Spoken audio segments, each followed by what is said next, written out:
The reason that we thought that it might be fun to begin this gathering today contemplating the rightness or the wrongness of these questions or these answers or these opinions, we thought it would be a very good platform to help you to understand why it is that you and almost everybody you know is so mixed up about so many things.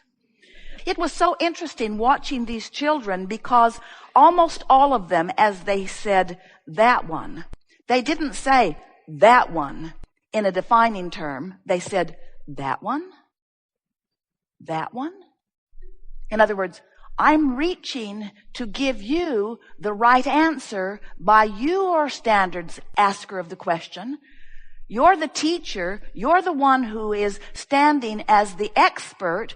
I'm only trying to modify my response so that I get a pleasing response from you. Isn't it interesting? It was such a rare and refreshing thing to see a child say, they're all the same. They're all the same in terms of their goodness. But even those children have been coached by someone who has helped them to understand. In other words, it is not an easy thing to be of this earth, to have been born to someone that got here first, to be an observer of what's going on around your planet and not have come to all kinds of opinions about all kinds of things. We're not for a moment wanting to guide your opinions or tell you that some of them are inappropriate. But what we are here to emphatically help you to remember is that there is an opinion that really matters, and that is the opinion of who you really are and the source within you. That if you are measuring your thought in the moment, your conclusion in the moment, your desire in the moment, your expectation in the moment, your belief in the moment, your answer to any question in the moment, you can feel what the source within you knows about every one of those questions. In other words, the question is, which is the good child? That was the question. Which is the good child? That one over there, light skin. Which is the bad child? That one over there, dark skin. Almost every one of them said that. Which is the good child? What a question. What a question. So, if you were to put a question like that to the source within you, who is the good one? Or who is the bad one? What do you think the emotion within you would be in your attention to such a question? Do you think the source within you would help you pick out which one is the good one or which one is the bad one? Or do you think the source within you would give you a gut check on the absurdity of the question?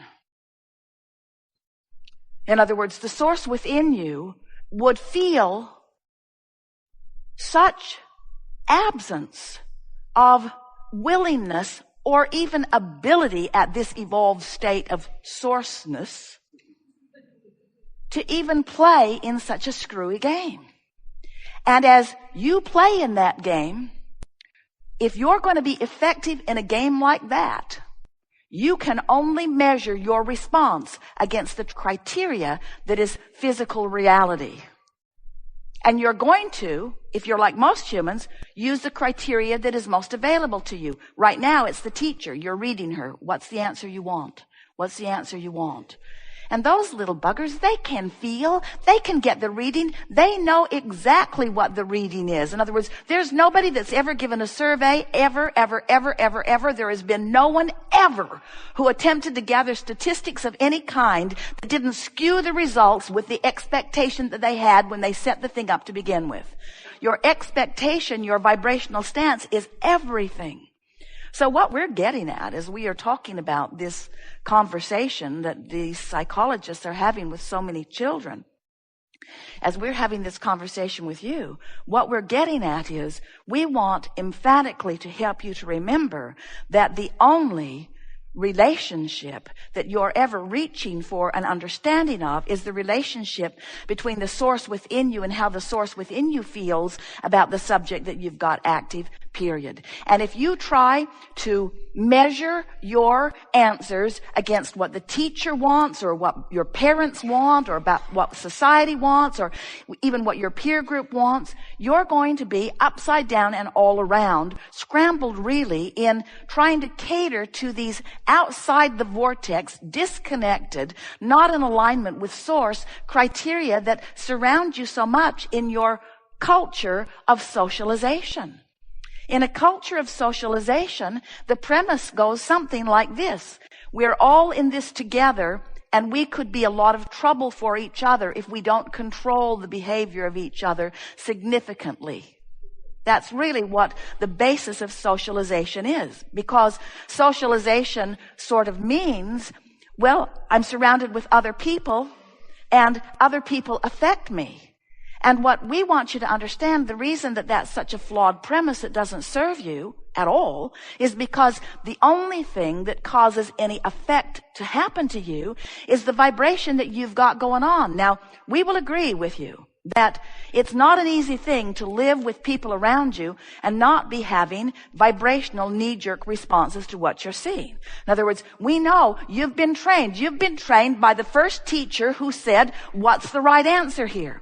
In other words, they make up their mind what the right answer is, and it's different when it's in addition. It's different when it's in some science that there is a right and a wrong answer. But most of what you are taught has nothing to do with those exacts at all. Even what is science and mathematical, there's more to the story than they're even contemplating in the moment of their question. So the right answer to every question that anybody ever puts to you like that is, there is no one answer to this question.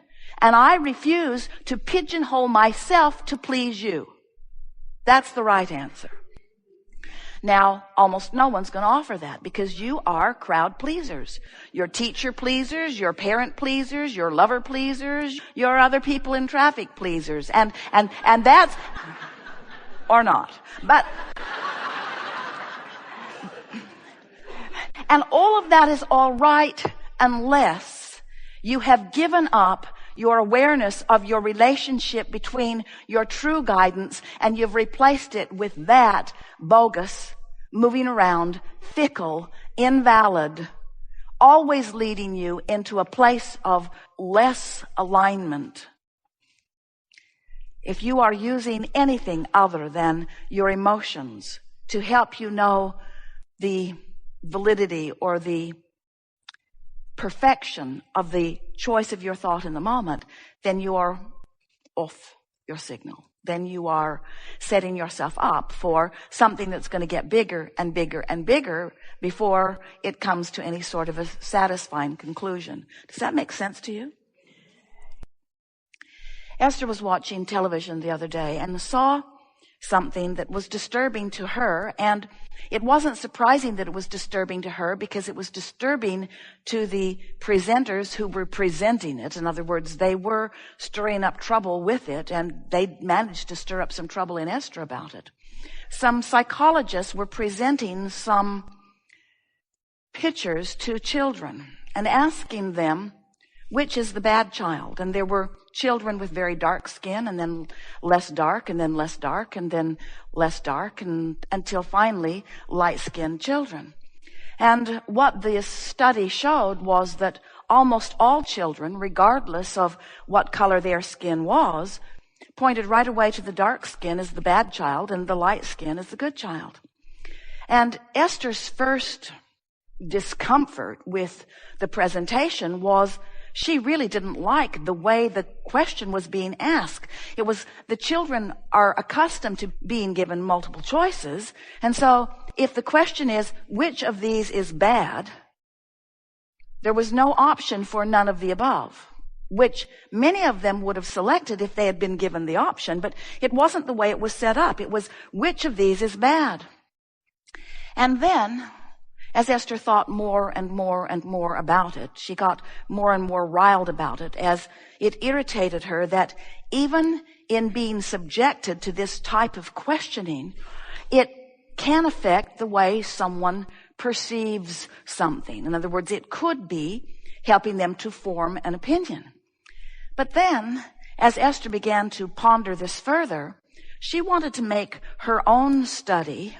In other words, she began conjuring pictures to show not just to children, but to adults or people of all ages, a picture of someone studying maybe with a diploma in their hand, and a picture of someone windsurfing.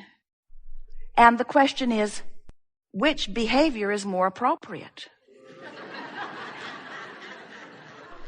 And Esther is quite certain that even though, if the question were, which would you rather do?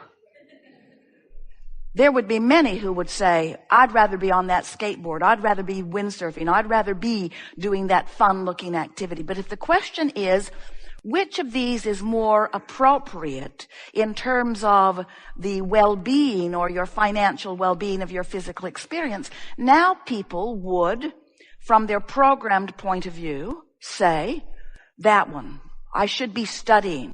And when you think about it, you could set up these questions endlessly. In other words, which is best, which is best, which is most appropriate. And the thing that is so interesting and a bit disturbing to Esther as she contemplated, she got really carried away with the questions that she wanted to ask, as she knew that society has programmed everyone to the right answer. And depending upon the way they ask the question really depends upon what the right answer is. In other words, Esther wanted to put together a study. She wants to take it to every school of every age. She wants to deliver it to every university. She wants to take it to everyone on the planet. She would like a survey of what's right and wrong, right and wrong, right and wrong, better, worse, more appropriate, less appropriate. And as she is thinking about this, she realizes the incredible and magnificent abundance of beliefs and expectations and opinions that are rampant on your planet, just like you knew it would be before your birth. You knew that there would be this plethora of choices to inspire you, but the question is, inspire you to what? Inspire you to the right answer? Inspire you to the answer that more are believing is the right answer? In other words, should there be a poll? Should it finally be concluded once and for all? Should every person on the planet be asked the question? And should the answer then be published somewhere? So that finally everyone knows once and for all what color of skin is right? What religion is right? What occupation is right? What application of your life to a day-to-day endeavor is right? Of course not, because you are diverse and you are creators. And most of all, you are the creator of you see. It's an interesting thing to watch humanity clustered together geographically and forming opinions just based upon the geography. It's really interesting to watch you gather together in ethnic groups or religious groups, forming opinions based upon what surrounds you. And we want to submit to you that, in fact, it is not possible not to be affected by what's around you. That's just like you knew it would be. Don't you want to feel the guidance that you were born with present in every thought that you think? Don't you want to know who you really are? You tell us that. You say, I want to fulfill my reason for being. I want to find my life's purpose. I want to get on my path. I want to be all that I can be. I want to feel good. I want to be good. I want to be of value. I want to be an uplifter. We hear these things from you all day, every day. And we say, the answer to all of these things that you fervently desire is alignment with who you really are. And nothing less will serve you. Nothing less will guide you, and nothing less will serve you. And that's what we call the art of allowing.